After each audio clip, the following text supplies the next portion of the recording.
Hi అండి, welcome to Srinika women's world అండి. ఈరోజు నవరాత్రులలో 3వ రోజు అమ్మవారి స్వరూపం అన్నపూర్ణాదేవి అలంకారంగా ఉంటుందండి.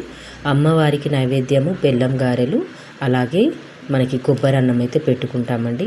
అమ్మవారి రూపం చూడండి ఎంత చక్కగా ఉందో. సాయంత్రం సమయంలో ఆరతి పాటకైతే మేము అందరం వచ్చేసామండి. అక్కడ నీట్గా అన్నీ పెట్టేసుకొని ఆరతి కోసం అయితే మేము సిద్ధం చేసుకున్నాము.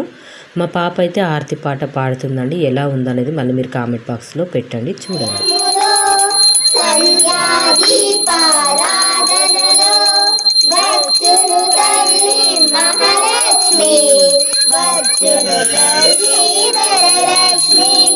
కాలకు గజ్జలు కట్టింది, మెడలో హారము వేసింది, పిలిచిన వెంటనే పలికింది, అడిగినదంతా ఇచ్చింది.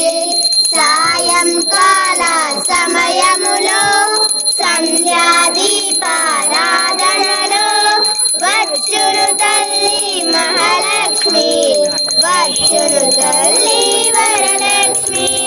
ధనములనిచ్చును ధనలక్ష్మి, ధాన్యమునిచ్చును ధాన్యలక్ష్మి, వరములనిచ్చును వరలక్ష్మి, సంతాననిచ్చును సంతానలక్ష్మి. అందరూ చేరి రండి, రకరకాల పూలు చేయండి, దేవికి అర్పణ చేయండి, దేవి రూపం చూడండి. సాయంకాల సమయములో సంధ్యాదీపారాధనలో వచ్చును తల్లి మహాలక్ష్మి, వచ్చును తల్లి వరలక్ష్మి.